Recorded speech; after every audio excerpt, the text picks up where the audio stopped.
Hey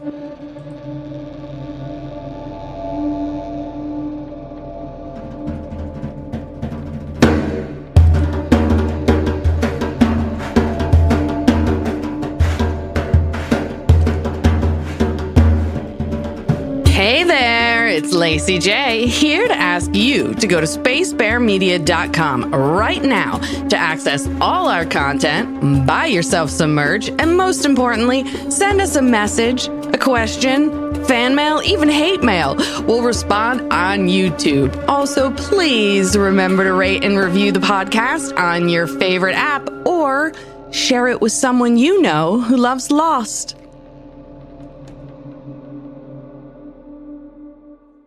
Hello, everybody. Welcome back.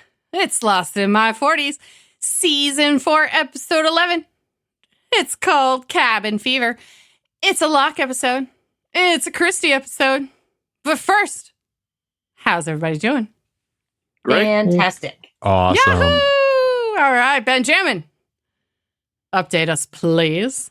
Where were our rankings after Episode 10? Yeah, we had a three-way tie at the bottom of the barrel of doctors here. Dr. Charlotte Lewis, or Rocky Dennis, Dr. Ray, and Dr. Bitchface, all with negative 24 points. Bam. Miles fell out of the bottom three. He's actually, he'd been there from I think episode 3, finally out of there, with Jack falling into the second spot with negative 32 points. And Kimi continuing his precipitous free fall into the depths of hell with a negative 126 points. All right. In on the third top. place, for bronze, we have actually Hurley dropping from second to third with 54 points. Ben Linus dropping from first to second with 59 points, and Juliet leapfrogging them both to claim the top spot with 71 points. Yeah, she went from 45 to 71 in one episode. Good for you, Yep. Juliet. So doing that appendectomy gets you, I guess. Hell yeah. All right, Christy, take us through Cabin Fever. So we start in a flashback. It is 1956. A young girl puts on Buddy Holly's Everyday record. The lyrics can be heard as she applies her red lipstick in the mirror. Every day it's a getting closer, going faster than a roller coaster. Love like yours will surely come my way. Hey, hey, hey, hey. I don't know why I like that song, but I do. Because it's a good song. Yeah. Yeah. Pinnacle The 50s girls- for sure. Yeah. The girl's mother tries to stop her from leaving, but the girl, who mom calls Emily, says she's in love and can't be stopped. Oh, boy. Mom points out that the man is twice her age, and Emily asks her mom if she's jealous before darting out the door. Hey. That's kind of like ballsy for a girl in the 1950s. Oh, shit. Yeah, I was surprised. As a car approaches, Emily yells, "You can't stop me. I love him." And then she gets hit by the car. Ouch. Crash. Isn't that No. interesting? Because, go ahead, Ben. You can't stop her, but that car certainly can. Yeah, Sure did. apparently. Well, maybe he's into vegetables. Oh, my God. At this point, we don't Ooh. technically know that this is Locke's mother, I guess, but I'm going to spoil that. But she gets hit by a car, but you remember in season 1 where we get his flashback when he got hit by a car in the parking lot outside the toy store? Yeah. Yep. I wonder if Mr. Cooper's the one who hit her with his car. Right. He's just driving around, running over people in his life. Bam. So now we are in the hospital, and Emily is being wheeled down a hallway on a gurney. The nurse is trying to get her attention and trying to tell her to stay awake. And Emily tells the nurse that she is almost 6 months pregnant, which Oops. she does not look like she is 6 No. months pregnant. Nope. No. So now Emily's being coached by the nurse and a doctor. The baby's crowning and is quickly born. The tiny baby. Is that what it sounds like? Yeah. Yeah. The tiny baby is quickly wrapped up by the nurse. Emily wants to hold him, but the nurse says he's too little and they need to take him away now. Yeah, 3 months Emily's- premature. Yeah. Awfully premature. Yeah. Especially in the 1950s. Back then, yeah. Right. So Emily stammers out, but name him John, please. His name is John. I imagine here at this point, they're like, well, the baby came out all right, but the wheelchair's still in there.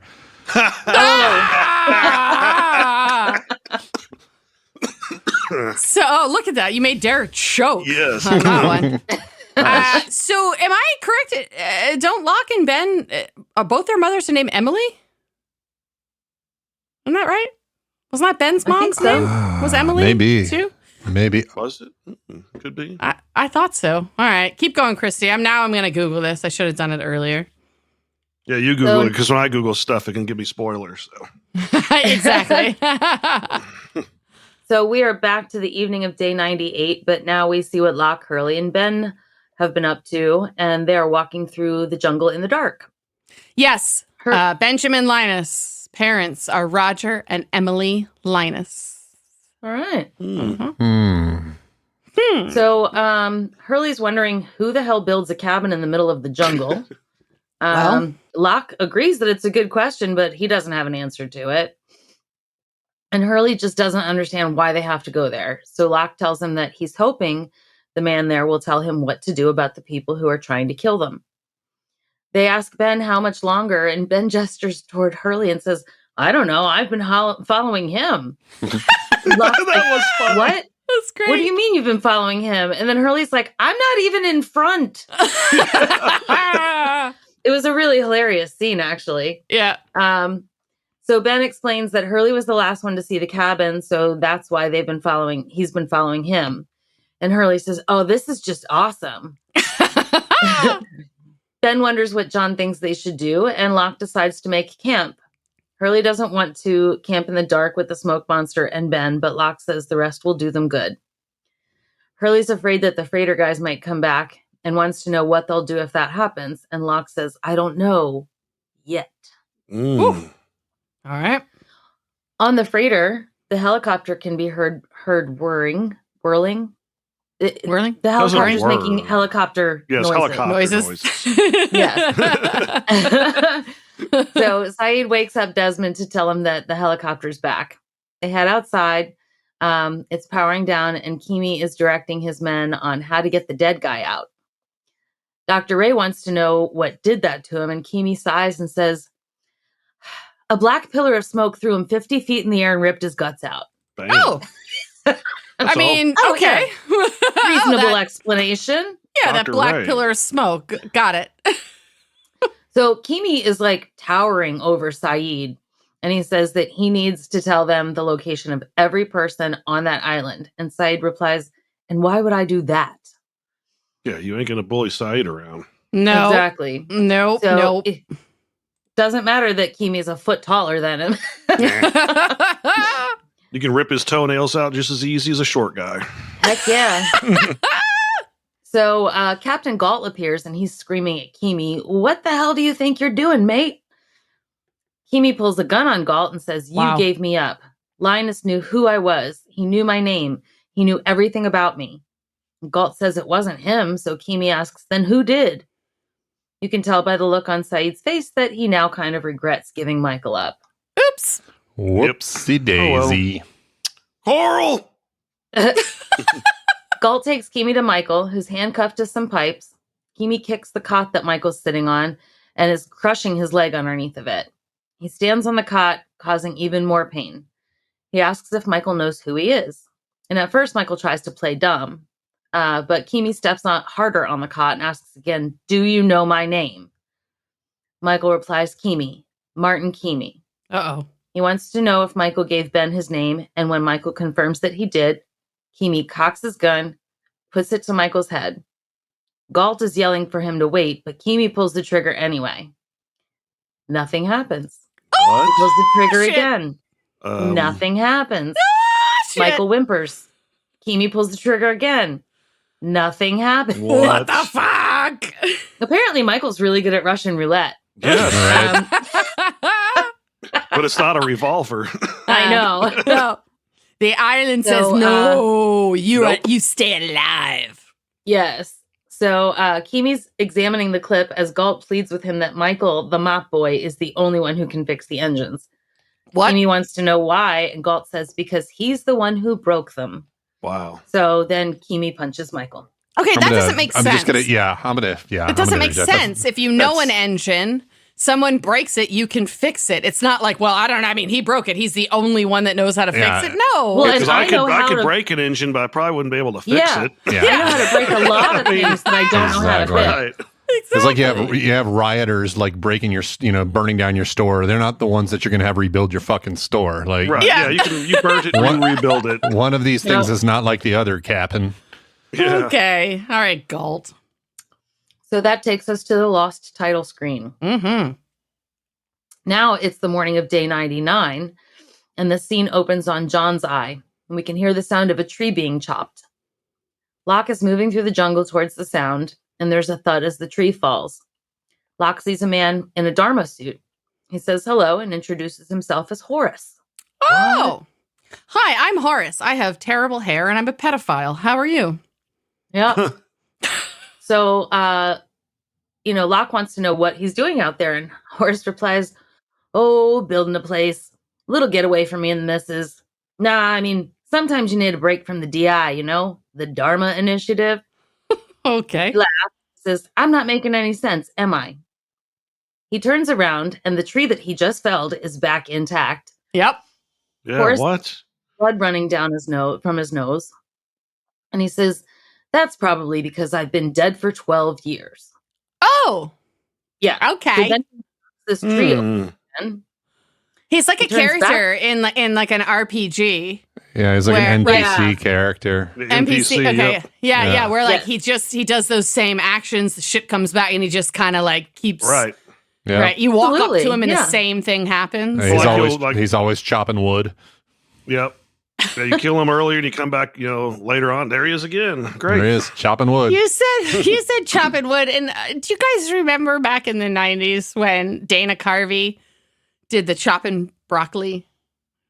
Do you remember that? Does anybody remember that? Vaguely. Okay.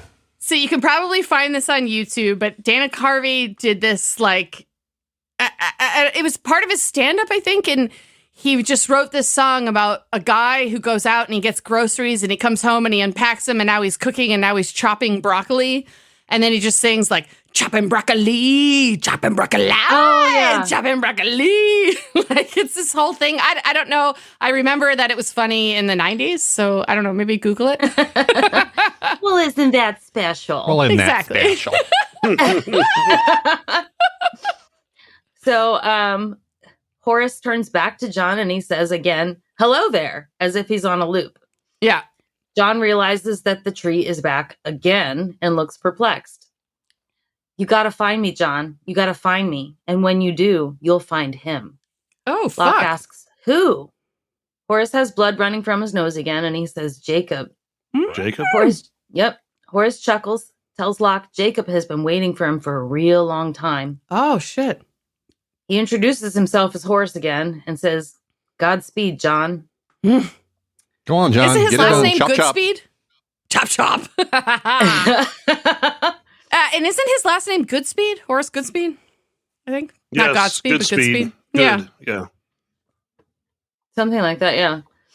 So now Locke awakes from his dream to find a very creepy Benjamin watching him. He tries to wake Hurley, who's mumbling about Malabars in his sleep. And when Hurley finally wakes up, Locke tells him to get up. They need to get going. Locke knows where to go now. And Ben says, "I used to have dreams." What? Oh. Flashback number 2. Baby Locke is inside an incubator. His mother and grandmother are watching him, and the nurse enters. Emily asks how her son is doing, and the nurse says, "He's amazing. He's the youngest preemie to ever survive in this hospital. Whoa. He's had infections, pneumonia, you name it, and every time he knocked them out. He is a fighter, your little John. The other girls say he's a miracle baby, and today we're going to take him out of the incubator so you can hold him for the very first time." Whoa. I just imagine when he said, your little John. He's like, yeah.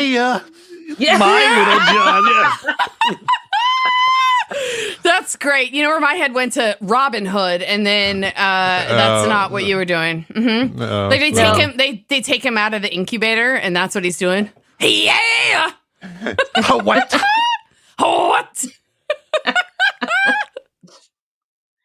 So Emily seems visibly upset. She starts crying and saying that she can't do this, and then she runs outside the room.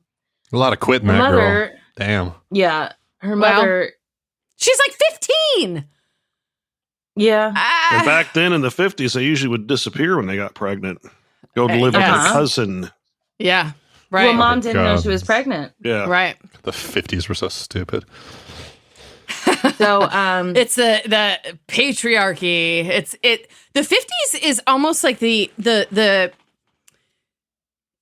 feel like it's the last era where the patriarchy was unchallenged. Explicitly dominant. And then it started in the 60s with women's lib and things like that. Now, not that there wasn't women's lib, in the 20s, we got the right to vote and that kind of thing, but I feel like the 60s, 70s is when the law was catching up, where divorce became a thing that you could do, single motherhood became a thing that you could do, and that was the 50s was like that last era before we started pulling down the pieces of the patriarchy. And while I think it was slow, now in recent history, it appears to be being torn down fairly quickly.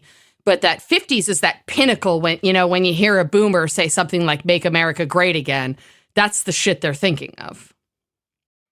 Yeah, I watched like YouTube videos of like from the 50s about like, these are videos made back then, like by General Electric and appliances, and they show the woman, the kitchen for her. Yeah. Oh, yeah, of course. Completely different than now. Yep. Yes. So Emily's mother shakes her head, takes out a cigarette, and asks who to talk to about adoption. The nurse tells her that she can't smoke in there. And then she gestures to a man who's looking at them through a window. Emily's mother says she doesn't know who that is. It's fucking Richard Alpert. What? Looking not a day younger or older than we already know him. He smiles and he walks away. It was actually just a raccoon outside the window looking at them. Derek, so please tell me what happened to you when they pan back and it's fucking Richard Alpert looking exactly like he's looked in every other goddamn scene. What the hell is going on here? How is this possible? Way back in the 50s. I love it. I love it. I love it. I love it. And I won't spoil it for you, but God damn, I can't wait until you find out Richard's backstory. I just figured the Dharma Initiative and everyone on the island just had a good skincare regimen. It's really good. No, I mean, I just can't wait. I think it's probably season 6 where you find out where Richard Alpert actually came from. And boy, is it fucking great. It's all those black smoke facials and yeah. Black smoke facials. You saying the smoke monster? Like if you let the smoke monster like jizz on your face, that's how you stay what young. It is. There you go. Ew.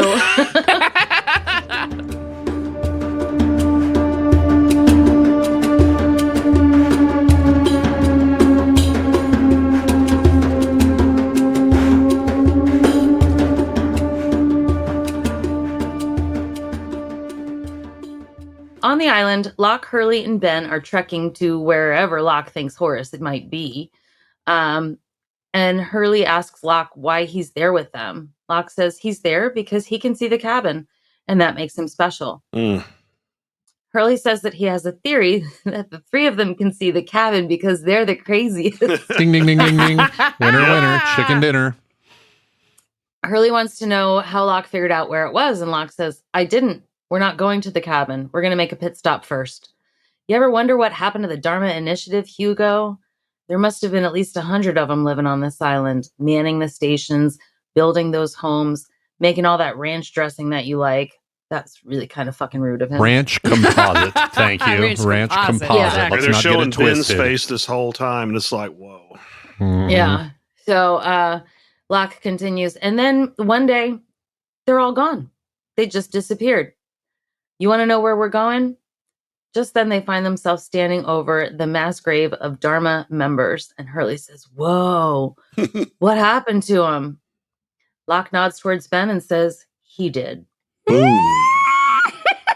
Boom. Ah, shit.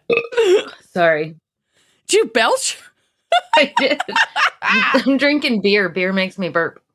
Yeah, I'm drinking too. For all that you guys, you listeners know, we record more than one episode at a time. So we recorded last week with our dear friend Dave, and then we went right into this episode. So I'm actually like 5 deep, working on my 6th drink right now. I'm wasted.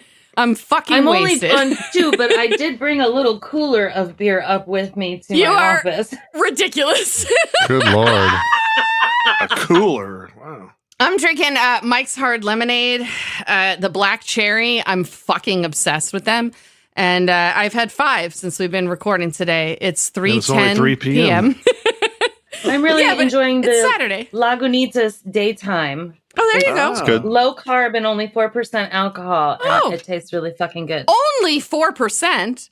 That's most than more beer. That's most than more beers. What I meant is that's more than most beers. Is it? No, 4% is weak. I mean, weak. it Yeah, depends. 4%. It depends. If you're talking about like, Budweiser's 4.5. oh, is it? I thought it was Yeah. only 3%. Okay, I was going to say it's more than domestic. That's in but Oklahoma. 3.2 beer. No, and this tastes way better than a Budweiser. All right. Flashback number 3. It's now 1961, and 5-year-old Locke is playing backgammon by himself in the living room of his foster home. There's a little girl who's a little older than him. She tells him that the game is dumb and knocks over his board just as a woman opens the door. She scolds the girl and tells her to take her brother to the kitchen. There's someone there to see John. A soaking wet Richard Alpert steps in, saying it's raining like cats and dogs. what is happening? The woman tells Kid Locke that this man is here to speak to him and he should behave. Kid Locke. Yeah. We're talking about Rock. Budweiser and Kid Locke now, or Bud Light and Kid Locke. Kid So Locke she leaves. definitely shot up some Bud Light because he's God, enraged. what a- Oh, yeah. For sure. And he didn't even shoot those things. You could see the No. other rounds. It looked like somebody firing dragon shots out of shotguns into those fucking things. Yeah. What a fuck. And what's He's a funny dick. is he thinks he's hurting the company, but he already bought them. Oh, Kid Rock. Well, What and then a- later on, he was witnessed drinking Bud Lights again. So Well, the other thing about Kid Rock is that he was raised, I think, in like Grosse He's a little Pointe, rich. Michigan. He's a rich Yeah, little he was cunt. raised in like a wealthy family, and he pretends to be a redneck. It's absolutely ridiculous. it's stupid. Yeah. Kid All Rock, right. we fucking hate you. There we go. Yeah, He's I'm good definitely with listening. Yeah. Yeah. that. I hope. No, it I hurts looked his it up. feelings, too. It's. I'm sorry, it wasn't Grosse Pointe. It's Romeo, Michigan, is where he that grew sounds up. even more bougie. All right, Kid Rock. Yeah. Here's what we're gonna do after Elon Musk and Mark Zuckerberg do their fight. We're gonna do the other end of the card. I'm just Mm-hmm. gonna beat the living shit out of you. No one knows who I am, but I guarantee you, a lot of people are gonna really really enjoy watching me fuck you up. You hear that, Kid Rock? I'm down with that. You hear that, Coming Kid for Rock? you, biatch. Scrawny little fuck. There's actually a picture of the house he grew up in, and it's enormous, and it's a mansion, and it says here that he was the son of 2 people who owned multiple car dealerships, and his father's large home on an extensive property where he regularly helped his family pick apples and care for their horses. Okay, Aw. that's how rich he was. I They had work- fucking horses. Horses. Okay, Yeah. Yes. I work in the auto industry, and the people who own the car dealerships? Yeah, are fucking rich. Yeah, they are. Exactly. Yeah. Okay, let's get back to Lost. Oh, right, and, right. and Kid Locke instead of Kid Rock. Yeah. She leaves. Richard says to John, "You like backgammon? You seem to have a pretty good sense of the game." "I'm Richard, John. I run a school for kids who are extremely special. This is Oh. And I Dr. have X. reason, Yep. right? I have reason to believe that you might be one of them." X-Men? Mind if I Ben, show is that what you? you said? Yeah, it's like, And like Dr. X, and then I thought Okay. and then I thought about the wheelchair, and I was like, "Whoa, there's so many connections here." So, like, he Yeah. is Dr. X? Oh, yeah, it could be. All right. So Richard says, "Do you mind if I show you a couple of really neat things?" Richard then notices a black crayon drawing of an unhappy stick figure with billowing smoke around him on the wall. Hello. And asks if Locke drew it. Hello. Kid Locke then nods, and he says, and then Richard sets some things on the table. He says, "Okay, now tell me, John, which of these things belong to you?" Kid Locke thinks it means he can choose what he wants, but Richard corrects him and says, No, John, which of these things belong to you already?" Okay, can I stop you for a second? Mhm. This is how the Dalai Lama is chosen. Did you know that? No. Yeah. Okay. So many years ago, I was raised in a secular family. When I was younger, part of my family is Catholic, part of my family is Jewish, but I was raised to just, we kind of celebrated all the holidays, but religion wasn't really pushed on me. And when I was about 13, I got recruited into a youth group at an evangelical church, and I was saved. And that was the first time I actually started to read the Bible. And when I did, it took me a few years to realize how stupid it was. And by 17, I was basically an atheist, but I went through this small period of experimenting with Buddhism, where many Buddhists are actually atheists. A lot of people misunderstand it and think that people worship Buddha, but they don't. He's not a deity. He's not a prophet or anything. He is just a leader. Just a happy dude. Right. So when I went through this period, I read the autobiography of the current Dalai Lama. And that is how I learned that this is how the Dalai Lama is chosen. Now, I don't actually believe in such a thing as karma and reincarnation. I don't think it's a thing. It's fine if you do. I don't care. But the Dalai Lama is supposed to be the reincarnated Buddha. And every time the Dalai Lama dies, that reincarnated Buddha comes back into another person. And that is who the Dalai Lama is. And how the Dalai Lama is chosen, whenever they die, there is several years where there is no Dalai Lama while they search for the next one. And what they do is they take items exactly like this that belonged to, according to them at least, belonged to the Buddha before he died, and have been passed down by generations. So what they do is they go around to young children and they put the items down and they say, which ones belong to you? And the first child to pick them correctly is the Dalai Lama. And that's how he's chosen.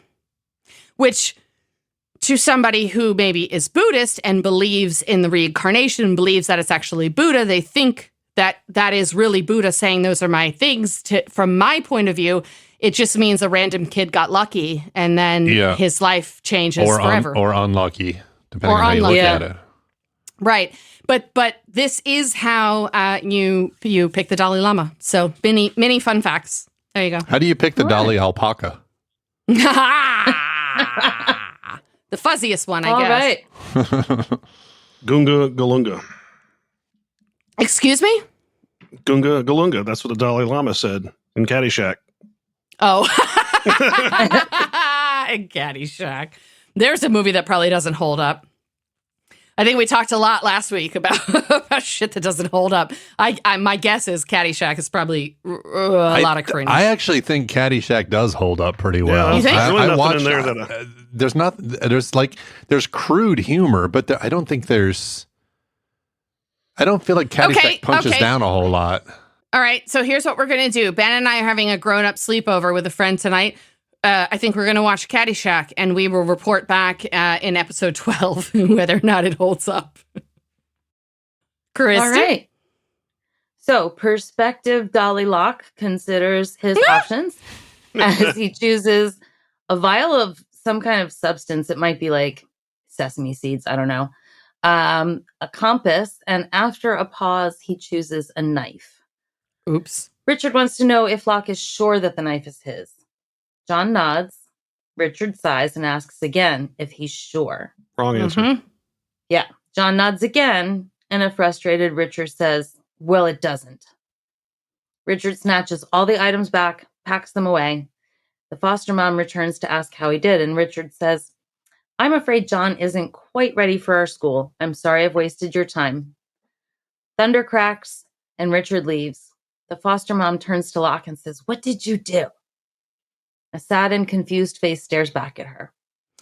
So, this is interesting, right? Because it seems as though Locke has been, scouted, for lack of a better word, since he was a child, to maybe sort of come to the island. But it seems like he's just sort of missing it at various attempts to get him there. I guess we'll talk about it again in the next flashback where he's a teenager. But yeah, it's interesting to see that, if we're going and let me rephrase this. If we're looking at this from Locke's perspective, where he thinks that it has been his destiny to be at this island his whole life, it's interesting to see all of these opportunities where he seems to miss getting there, right? Yeah. True. Yeah.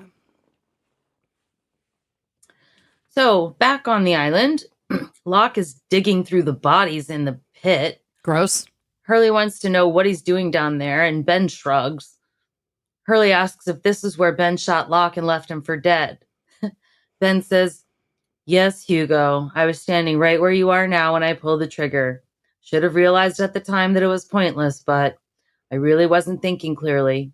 Wow. Ben has like a serious Eeyore thing going on this episode. It's kind of funny. Yep. Well, yeah. I mean, this is a really fascinating episode about how Ben finally seems to be recognizing that he is losing power. He's becoming more his time, right, is sort of over. And I think he even says it exactly that later, where Locke is on the rise and he seems to be in the favor of Jacob, whoever the fuck that is, right? But yeah, Ben is realizing that maybe he wasn't as important as he thought he was, and is having an Eeyore type reaction, I guess. Eeyore. I think that Ben was just as important as, he was very, very important. Right. He needed to do what he did to get to this point. But now Ben's usefulness is over, basically. Yeah, and it's a relay race. For those of you who didn't watch our season 4 mid-show video pod on YouTube, you should go there because we do have a discussion about Locke and his selfishness and or not selfishness, considering the quote-unquote island's plan. And we discuss how whether or not Locke would continue down the path of what the island wants, whether or not he finds out he's not the point of everything. And so what we're watching now is Ben going through that and realizing, okay, maybe I wasn't the pinnacle. I wasn't the solution. I was just someone who was part of whatever this island wants and needs. And we're seeing Ben actually surprisingly be sort of reasonable and stepping aside at this point, which we were unsure whether or not Locke would do the same had he found himself in this situation that Ben is in now. Or maybe watching his daughter get her head blown off might have, taken the wind out of him a little bit too. Well, yeah. Agreed. So speaking of stepping aside, when Hurley realizes that he's standing on the same spot that Ben was when he shot Locke, Hurley takes a step backwards. He wonders if that's the same reason Ben killed all these people. And Ben tells him that it wasn't his decision to kill everybody. It was the leader of the others. Hurley thought that Ben was the leader, and Ben tells him, not always. Locke finds a name tag on a skeleton that says Horace. He unzips the pocket, pulls out blueprints for the cabin and what looks like a map on it, and realizes that, Horace was building a cabin. Hurley wants to know if Locke found what they needed, and Locke replies, "Yes, Hugo, I believe I did." Whoa. On the freighter, Kimi wants Captain Galt to give him his key. But before Galt can get an answer as to why, Lapidus comes up and says, "Captain, Mayhew just died. Doc couldn't do anything for him. The crew's asking a lot of questions about what happened to you guys over there." Kimi says to tell the team that he's handling it. and then he should go gas up the chopper because they're going back. Lapidus wants to know why they would go back, but Kimi ignores him and says, gas up the chopper, Frank. Yikes. Damn. Galt turns to Kimi and says, listen, Martin, while you were gone, there was some sort of sickness. The crew, they've been exhibiting some very strange behavior. Regina threw herself overboard, for God's sakes. Now, I would be derelict in my duty if I didn't point out that this might be exactly what's happening to you. Whoa. Kimi doesn't give a shit. Nope. Thanks him for his concern and asks for the key again. Galt tries to tell him that that's not protocol, but Kimi slams him against a wall, chokes him, rips the key from his neck. Galt says the reason there are 2 keys is so that they can only open the safe together. Kimi, while opening the safe, says, technically, they're both there. Yeah. Kimi removes the secondary protocol from the safe and tells Galt that the info is where Ben Linus is going. Oh, boy. Galt doesn't understand how Mr. Widmore would know that, so Kimi says, because he's a very smart man. Oh. And if Linus knows that we're going to torch the island, there's only one place that he can go. Galt says he ferried them there for an extraction, not to torch the island. Kimi doesn't give a fuck. He ignores him and tells him to fix his gun. Yikes. Damn, I'm the torch captain of the island. ship. Why am I going to fix your gun? Why don't you give it to Michael? He's the one who broke it. Mayhew's body is being carried away on a stretcher while Desmond and Saeed watch. Desmond wonders what happened to him, and Saeed says, I don't know, but when they get back, they'll be certain it doesn't happen again. Galt calls to Omar and says Kimi wants him in the armory. Omar tells him he's not supposed to let Desmond and Saeed out of his sight, but Galt says he'll watch them while he's gone. Mm-hmm. Omar's phone receives a Morse code message as he's walking away. Galt then tells Desmond and Saeed that they need to hide right away below the galley. Saeed wants to know if Michael's dead, and Galt says no, but not for lack of trying. Yikes. Saeed says, hiding is pointless. Give us your Zodiac raft so we can start ferrying people back here from the beach. The only way to save our lives is to get our people off that island. Galt replies, meet me behind the container in 10 minutes. The boat will be in the water. Oh, shit. I guess Galt didn't sign up for this either. Nope. I guess not. Kimi's like fucking out of control. Yep. It reminds me very much of the guy who went crazy on the submarine in The Abyss. The Abyss. Oh, yeah. Yep. Yeah. Michael Bine. Yep. Yep. Agreed. Locke is looking at blueprints and decides that the cabin is nearby. Hurley tries to give him water, saying, digging through dead bodies takes a lot out of you. Locke says it's going to be dark soon and Hurley should head back to the beach. He apologizes for forcing him to come, but he was led to believe that he needed him. Hurley says, oh, I get it. Now you've got your magic map. You don't need me anymore. Aw. Locke says he's offering him the chance to leave because he doesn't want to put Hurley in harm's way against his will. Hurley says, and you think walking through the jungle at night by myself is going to be any safer? Good point. Well. Yeah. He decides he's going to stay with them, and he asks Locke which way to go. Locke points and Hurley walks away. Ben looks at Locke and he says, he actually thinks staying was his idea. Not bad, John. Not bad at all. Locke protests that he is not Ben, and Ben confirms, you're certainly not. Boom. Wow. Wow.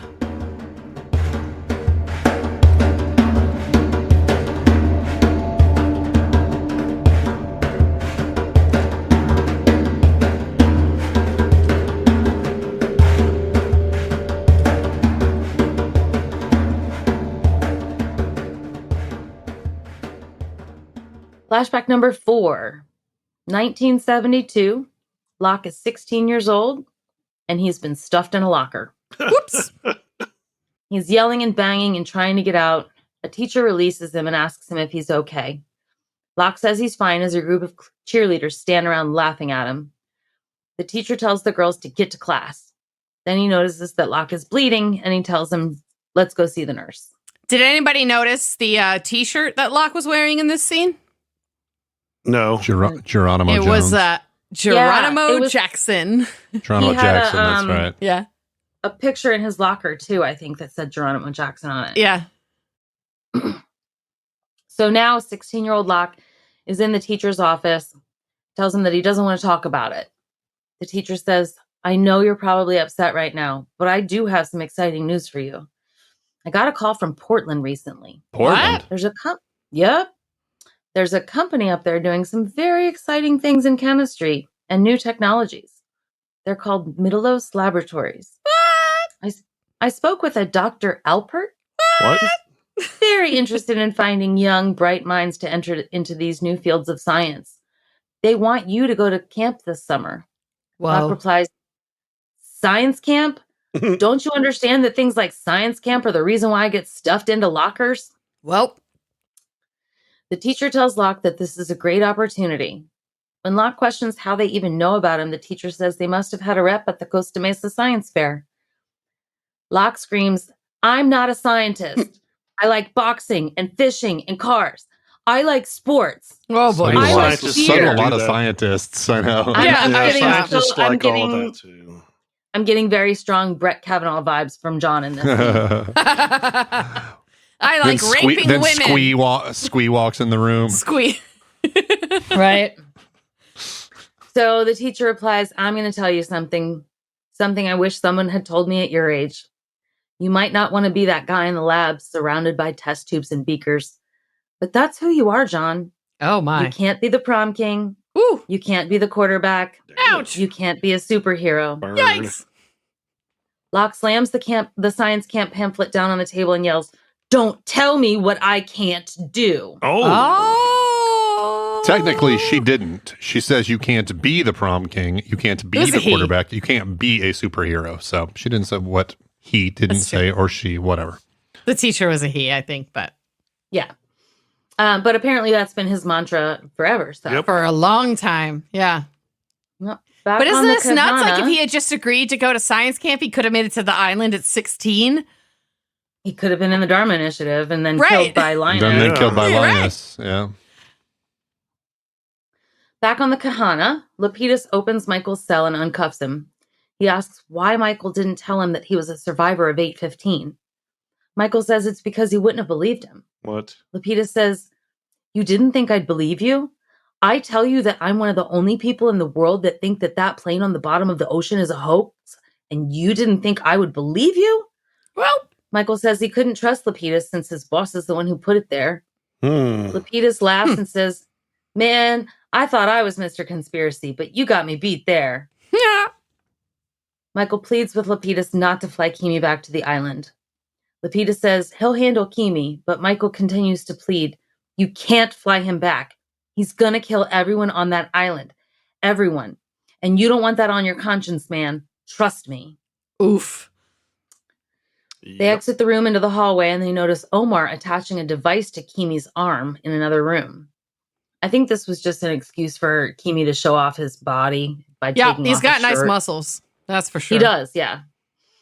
So Lapidus tells Kimi and Omar that he's taking Michael to fix the engine. Without a word, Omar slams the door shut. Saeed and Desmond are getting into the small boat while Galt is telling them to stay exactly on heading 305 because Faraday says it's the only safe way to and from the island. Saeed wants to know what will happen when Kimi notices that the boat is gone, and Galt says he'll tell them that they stole it. Saeed motions for Desmond to get on the boat, but Desmond says, I can't go with you. I've been on that island for 3 years. I'm never setting foot on it again. Not when Penny's coming for me. Penny. Saeed says he'll be back with the first group of survivors as soon as he can. Desmond reminds him to stay on 305 bearing, and then Galt says Saeed needs to go now. Saeed gets into the boat and sets off for the island. I feel like I'm with Desmond on this one. Yeah. Like, Oh, me Yeah, too. I'm not I blaming know him at all. rescue is coming. yeah, Yep. I'm not Sick of going that back island. there. You're crazy. Well, and even if rescue isn't coming, Yeah. even if trying to I'm help not- people on the island is the right thing, yeah, I'm not. if he goes I'm back not, to that I'm not. island, he might never get off. Exactly. So Agreed. it's nighttime now. Locke, Ben, and Hurley are walking through the jungle. And Locke thinks that the cabin should be about 200 yards away. Ben wants to know how sure he feels about that and asks, what if it's moved again? What? Locke is defensive and says it hasn't moved because he was told it would be there. Ben says, I was told a lot of things too, that I was chosen, that I was special. Ooh. Ended up with a tumor on my spine and my daughter's blood all over my hands. Locke says that he's sorry that those things happened, but Ben said, those things had to happen to me. That was my destiny. But you'll understand soon enough that there are consequences to being chosen. Because destiny, John, is a fickle bitch. Oh, yeah. Then Hurley pipes up and says, guys, cabin. And the camera pans back to show that they have arrived. All right, flashback number 5. It's now the year 2000. And Locke is undergoing 2000. Does anybody remember that? I Conan do. O'Brien. In the year 2000. Yeah, it was leading up in the late 90s. Conan O'Brien and Andy Richter that were on late night. They used to do this like little skit that was in the year 2000. And they'd predict all of the futuristic things that would happen in the year 2000, which is now, my God, almost 24 years ago. Yeah, Our cars crazy. still don't fly. Nope. No. So Locke is undergoing physical therapy in a rehab center. The physical therapist is encouraging him and then says they'll try more tomorrow. An orderly comes over to wheel Locke back to his room. As he's pushing the wheelchair, the orderly says, don't give up, Mr. Locke. Locke seems a little bit annoyed and he says, excuse me? The orderly thinks anything is possible. And Locke laughs and says, you should read my file. My spine was crushed.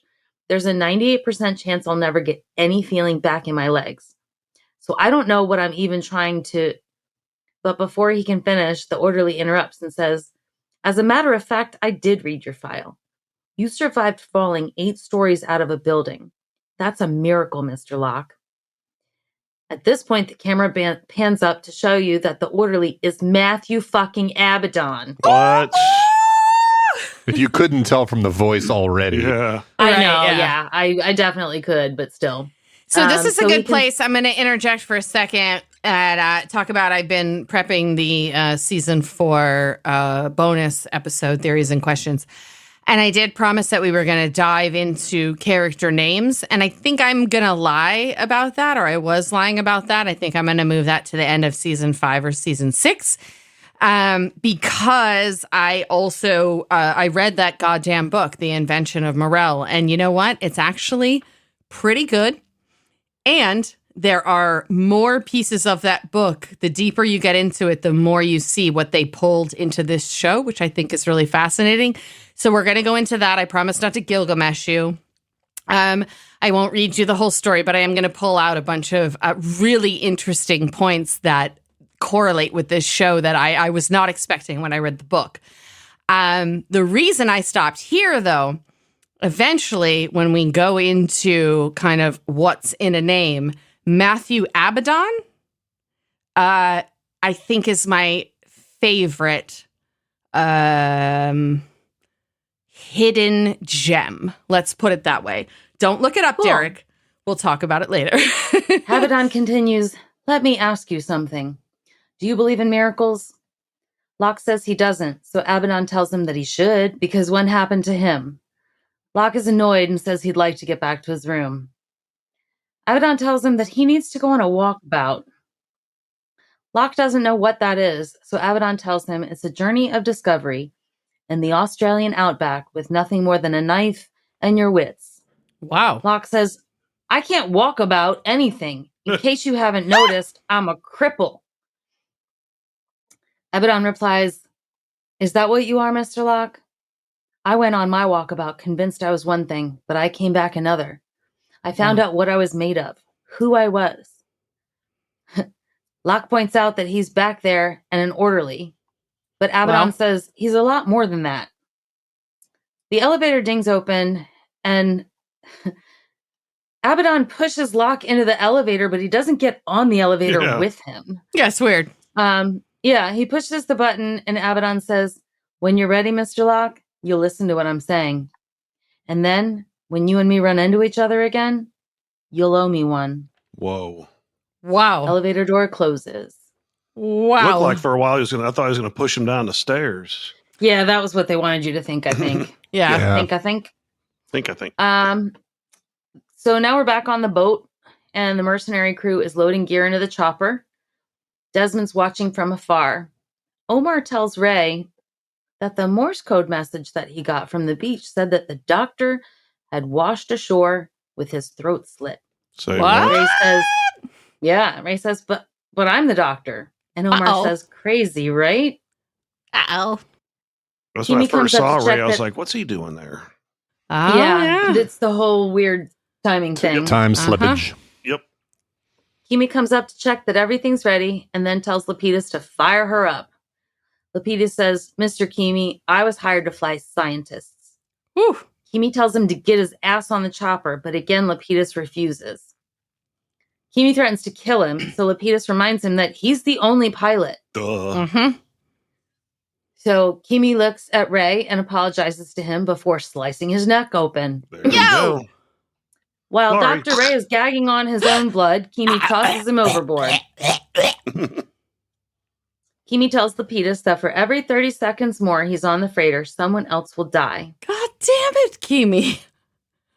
A gunshot rings out and everyone turns to see Galt, who says, I fixed your gun. Now stand down, Martin, or I will fire. Oh. Kimi points to the device on his arm and warns that Galt doesn't want to do that. Oh, dear. Galt is screaming, what's that on his arm? When Kimi grabs Omar's gun and shoots him. Ugh. Bye. Then he turns to Lapidus and says, hey, what'll it be, Frank? Oi. And Lapidus says, we're flying. We're flying. Oi. Kimi's yelling at his men to grab the rest of their weapons while Lapidus fires up the helicopter. He also hides a sat phone in a bag by his feet. Oh, yeah. Moving on. All right. Kimi thanks the dead captain and then hops on the chopper while it takes off. Whew. On the beach, Juliet catches Jack outside of his tent with a mouthful of food. She scolds him for not resting and says doctors make the worst patients. So they now hear a helicopter and they watch as it's getting closer. It flies over the beach camp, but not before a bag is thrown out, knocking down someone's tent. A rapid beeping can be heard. Jack runs over to it while Juliet yells at him for doing so. Jack pulls the beeping satellite phone from the bag and says, I think they want us to follow him. So this is a little weird. So you think that the people from this freighter are coming to like hurt you. They fly over, they throw something out. Your first impulse should not to be go get close to the thing that they just threw out of the away. helicopter. Run the Yeah. fuck away. Yeah. Yeah. Jesus Christ. Like Agreed. yeah, okay. Like you Yeah. didn't know that it was going to be a walkie or whatever those things are. Like it could have been a bomb or something. Yeah. Exactly. Outside the cabin, Locke, Ben, and Hurley are talking.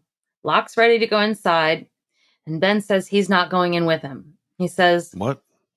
the island wanted me to get sick, and it wanted you to get well. My time is over, John. It's yours now. Wow. Sploosh from Wow. Locke. Oh, no, it's Locke. Wait. No sploosh for- no. It's my turn. All right. Hurley says that he's fine with Locke going in alone as well. And I love that Hurley would rather stay alone in the woods with creepy Ben than go into the cabin with Locke. I think I might be with Hurley on that. You Oh, go yeah, in. absolutely. Let me know what Yeah. it's like inside. Yep, I'm with Hurley on this. Yeah. So Ben wishes him luck. Of course, and Locke though, takes- of course. He did also wait outside the Black Rock and still managed to get arts on his face. Yes. Yeah. Ben wishes him luck, and Locke takes the lamp from outside the door and lights it. He closes the lighter and goes into the cabin. Inside, we see a man sitting in a dark corner with his face concealed. Locke asks if the man is Jacob, and a familiar voice says, no, but I can speak on his behalf. What? Locke asks who the man is, as the man leans forward to reveal he's Christian Shepherd. Oh my God. Christian He Shepherd introduces is himself by speaking name. for Jacob now? Like, what are you even talking? What the fuck is going on, Derek? I don't know. So he introduces himself, and Locke asks if Christian knows why he's there. Christian says, yeah, sure. Do you? Locke thinks he's there because he was chosen to be there. Christian confirms this, and then we hear another loud creak from a chair across the room. What? Locke puts his lamp on another corner of the room and finds Claire sitting there. What? She says hello and tells Locke that she's fine with Christian, and she seems so nonchalant about the whole fucking thing. It's Never really seen weird. her. Never seen her like that. Have you? Through the whole fucking show. No, You've it's all been, never- my I gave her baby, some my baby. Xanax. It's always, oh, no, my baby. And then Yep. she's just relaxed as fuck in that chair. I think maybe Christian was slipping her some of Jack's benzos. 'Cause Yeah. I don't she's- want Or some I don't pipe. want liars around my baby, Charlie. Exactly. But Maybe he just slipped her something else, like some pipe. Yeah, that's right. Never seen her No, as relaxed she was so as she relaxed. was in that corner. Locke asks about Aaron, and Christian replies, the baby's where he's supposed to be, and that's not here. What? What? It's probably best that you don't tell anyone that you saw her. What? The people from the boat are already on their way back, and once they get here, all of these questions won't matter one bit. So why don't you ask the one question that does matter? Whew. Locke replies, how do I save the island? Oh, Oh. my God. My God. And that was the right question. Outside the cabin, Hurley and Ben are sitting on a log. Hurley unwraps an Apollo candy bar. He kind of hesitates for a second. Oh, and Ben's then he staring at it, splits you know. and- yeah, Ben is staring He's just like- hard. He's like a puppy sitting there Yeah. looking Yeah. at him. So Hurley splits it in half and hands half to Ben. Of course he does. Because he's the mayor of He's a great Islandtown. guy. Damn And right. Hurley is the best.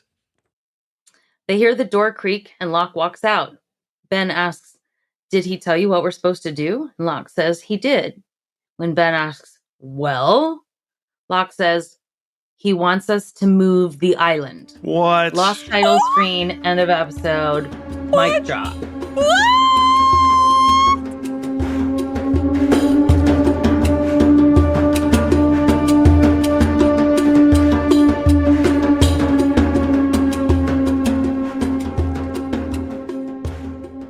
How the fuck do you move an island? Well, it depends on who you talk to. Apparently, Lacey and Christy. We worked with a gal who was especially dumb. And Flat earther dumb? unfortunately, we used to tease She's her. just naive and not the brightest. Yeah, we sent her into a closet to get the left-handed knives once for and she was gone for like 30 minutes. But she also became very confused one day when somebody said that they were flying to Hawaii because she couldn't understand how a plane could land on an island because they float and they move. Wow. I'm drooling right now. Who wants some fun facts? let's do it. Sure. All right. This week's fun facts are on determinism. Benjamin Linus in this episode says, those things had to happen to me. That was my destiny. But you'll understand soon enough that there are consequences to being chosen because destiny, John, is a fickle bitch. The whole time in that scene, I keep going, wanting to go, what's my destiny, mama? Okay, Forrest. So today, Well, at the very end, that's why I heard it was like, you want some chocolate? today we're going to talk about destiny and determinism. So, determinism in philosophy and science is the thesis that all events in the universe, including human decisions and actions, are causally inevitable. Think of the mousetrap in Deus Ex Machina, which we also talked about in the mid-season show on YouTube. You should check that out. So, in philosophy and science, free will is a human's supposed power or capacity to make decisions or perform actions independently of any prior event or state of the universe. However, determinism says that in a situation in which a person makes a particular decision or performs a particular action, it is impossible that they could have made any other decision or performed any other action. In other words, it is never true that people could have decided or acted otherwise than they actually did. Determinism is unusually incompatible with free will or human supposed power or capacity to make decisions or perform actions independently of any prior event or state of the universe. Philosophers and scientists who deny the existence of free will on this basis are known as hard determinists. Imagine an explosion. You set off a bomb and things go outward. Now, say if you were to rewind that and do it again, could it happen any other way? So what determinism says at the very beginning of time, which we know started with the Big Bang, and what the Big Bang says is there was everything. It was compacted in a singularity, and it expanded. That's why they call it bang, and that's why it uses sort of the imagery of an explosion. And so what determinism says is that from the very beginning moment of time, everything was set. There's no other way it could go. We started expanding, and that's it. So an advocate of free will would say that our minds are separate from our bodies, and therefore free form cause and effect. However, neuroscience will say that our brains are comprised of cognitive systems cycling amongst themselves, and these cycles result from the neurochemicals, hormones, ionization, essentially biochemistry, which is bound by the laws of physics. So determinism says these are the factors upon which all decisions and behaviors are based, rendering them cause and effect. And there is research to back this up. In several studies, MRIs were used to show the brain making decisions before the person who owns that brain becomes conscious of their own choice. How about we do some best and worst moments? What do you think? Let's do it. Let's start with Ben. I think my favorite moment was Hurley sharing his candy bar with Ben. Aw, yeah. Yeah. My least favorite was Keamy's murder of Dr. Ray as a motivation for Frank. Just seemed gratuitous. For me, my best moment was a quote. And I think I've probably covered most of it already by talking about Benjamin Linus and his transformation. But the quote was, "I was told things too, that I was special. Now I end up with a tumor on my spine and my daughter's blood on my hands." And I love this quote in this moment so much because we see Benjamin Linus realizing that he was only a part of whatever greater plan the island has. And he resigns to that. He's okay with it. And I don't necessarily expect that from Ben Linus. And so I think that that moment to me stands out, and I'm impressed with him in that moment. It was very humbling. Right. Yeah. That's what I'm saying. And you don't normally get that from Benjamin Linus, but it tells me that even every awful fucking thing that we see him do, he is doing for this greater purpose. And when the greater purpose says, "I'm done with you," he seems to be okay with that. And I find that interesting because we have debated whether or not Locke would do the same. And we see Ben doing it. And so I love that moment. My worst moment is a little bit silly, but it's when Juliet, okay, I'm back to like medical accuracy, like how I whine about injections giving. And Juliet refers to Jack's sutures as stitches, and it fucking drives me crazy. Let me tell you something. You stitch fabric, you suture skin. That's all I'm going to say about that. Christy. Everybody calls them stitches. Yes, and it's improper, and I hate it. All right. They're fucking Enough sutures. They're tissues. They're not Kleenex. God damn Well, it, there you people. go. Yeah. What are your best and worst, Christy? I'm with Ben. Hurley splitting the candy bar with Ben was like the best moment for me. It was a very sweet moment. Of course, Hurley is a very sweet guy. So yes. For worst moments, I just wrote Kimi. just like his existence. Yeah, just all right. Yeah, Kimi is the worst. All right. Yeah, so that's what I have. Perfect. Derek. My best moment was the Locke going into the cabin scene, but especially when he comes out and says, "We have to move the island." Right? I was like, What the hell does that mean? Hell, yeah, exactly. And then my worst moment was like Ben's Kimi killing Ray and the captain.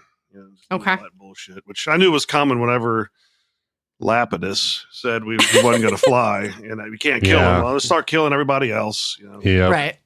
Yeah. All right. Why don't you keep going, Derek? What are your power rankings this week? I didn't have a third worst, but my second worst was Mr. Cooper, just because he's, she was 15. That's wrong. Yeah, and it's funny that he's like not even in the episode, and I see that a few of us put Mr. Cooper in our rankings. Like, you don't even have to make an appearance. We hate you anyway. Yes. Right. And of course, my worst is Kimi, as usual, the last few episodes. And my third best is Captain Galt, because he tried to stop Kimi and got killed, unfortunately. And my second was Lapidus, because he refused to fly, and also he threw out the little tracking device to help the survivors, to warn them. And my best was Hurley. Just the whole episode, he was just being the mayor of Island Town, just going along, sharing the candy bar with our buddy. Indeed. And I'm not going to fuck anybody this episode. Just couldn't find anyone, all right, available, and I'm going to kill Kimi. Okay, that sounds good. I think I'll go next. In my bottom, I had only two. I had Mr. Cooper as second worst and Kimi as first worst because he is terrible. On my top, I had third best Lapidus because he did what he did to protect the people that are not psychotic murderers as Kimi and the rest of his mercenaries. And second, I had Matthew Abaddon because we watched the evolution of Locke from baby to adult, and no matter what, he could not find his way to that island until Matthew Abaddon came along and said, "You need to go on a walkabout." And he got Locke where he needed to go. And so that is why I have him there. And at the top, Hurley. He's funny. He's lovable. He shares with the bad guy. He is the mayor of Island Town, and he's on the top for me. Christy, what about you? Mine is very, very similar to Derek's. I did have three on the bottom, though. My third worst is Mr. Cooper for fucking a teenager. Omar is sandwiched in between because, he's an asshole. And Kimi is the worst of the worst. All right. And then again, for the top three, mine are exactly the same as Derek's.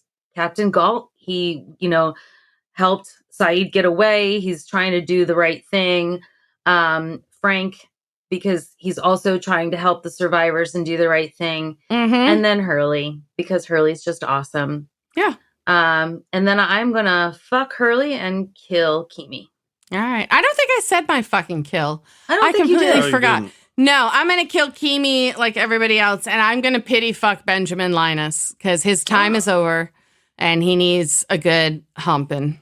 Ben, give us yours and then give us the updated. Yeah, I didn't have a third from the bottom. The second from bottom, I've got Horace's hair. At the bottom, I mean, it's Kimi. Like, who else would it be? In my top, I've got Captain Galt in third place, Hurley in second, all for the reasons we've already discussed, and Lapidus in first place because because he's awesome. I'm just gonna say, let's see, fucking kill. I said fuck the 1950s, and I'm gonna kill Kimi. Perfect. Where do we look after this episode? Any more changes? Very few changes on the bottom. So we still have the three-way tie with with Charlotte Lewis, Dr. Ray, and Dr. Bitchface with negative 24 points. Jack in second with negative 32 points, and Kimi continuing his precipitous free fall. He's now at negative 158 points, which I think is probably a record for how low you can go. Yep. Yep. So, yeah, we have an additional movement here. So, we have Benjamin Linus dropping from second place to third place, but still picking up points. He's got 62 dropped points. The last couple of episodes. Yeah. With Juliet moving from first place down to second place. She didn't earn any points this weekend. And then we've got Hurley leapfrogging both of them into the top spot for 75 points. He went from 54 to 75. That's like Juliet leapt to the top last week, and now Hurley has overtaken her. Amazing. Give a hungry man a candy bar, and you are at the top of our rankings. Yep. That is the lesson here. There you go. Oh, that's so fucking great. Okay. Congrats to the mayor of Islandtown, who's on top before we head toward the end of this season. Christy, before we do that, could you tell me what you think of season 4, episode 11, Cabin Fever? It was a little bit mind-blowing, like seeing Alpert and Abaddon popping up all over Locke's past. Mm-hmm. And then Claire being so fucking chill. She's never been that chill in her entire time on the show. Mm-hmm. In a creepy cabin with Christian Shepherd. I don't know. It was a really good episode. I enjoyed it a lot. Yeah.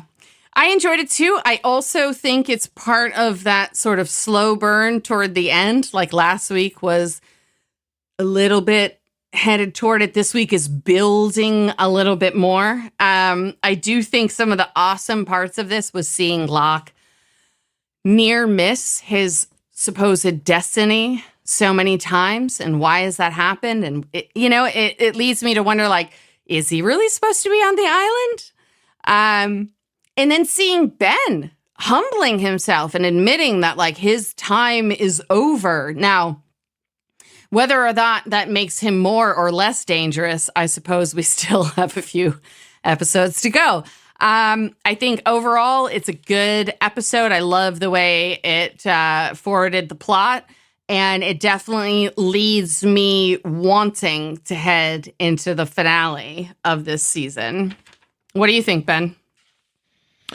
Yeah, I think it was a really good episode. I also like to see sort of John missing these, this island has been calling to him or trying to attract him or pull him toward it for some time, or some energy or some power has been doing that for some time, manifesting through Abaddon and Alpert. And,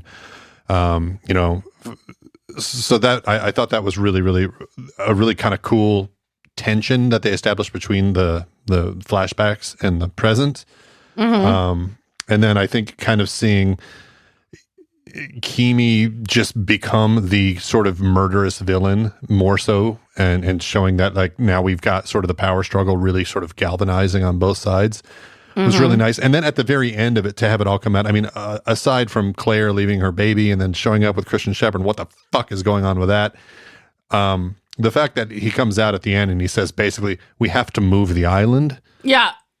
Like what? Like what the actual fuck are you talking about? Okay, let's fucking do this.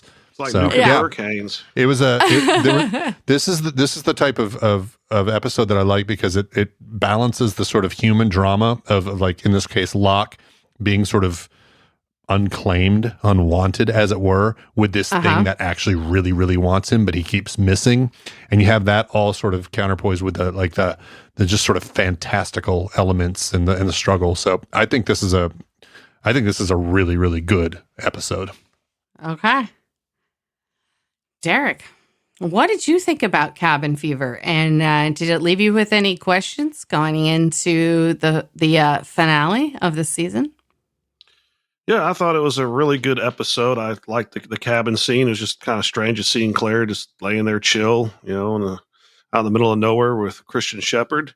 It looks like Ben Linus's time is done as leader or being in charge of the island or whatever, and he's passing the reins to Locke, who, after many missed opportunities, is finally there. Yeah, I had a few questions, like how the hell are they going to move the island? Why is Claire in the cabin, and how does Richard Alpert never age? Why? Well, a couple of those questions are going to be addressed in seasons 5 and 6. But how do they move the island? Get ready, Derek, because it is coming up quick. It's not next week, but it's a few weeks. Next week, we start the fucking finale of season 4 already. It's called There's No Place Like Home. We're doing part 1. It's an Oceanic 6 episode, and it's a Ben episode. Derek will take us through the last 2 episodes of this season, and oh my gosh, are you guys ready to find out how the Oceanic 6 got off the island? Because it's coming soon, and not quite next week, but coming up. Who's in the box? It's coming. Who's in the box? We'll see you next week for There's No Place Like Home Part 1. Bye. Bye.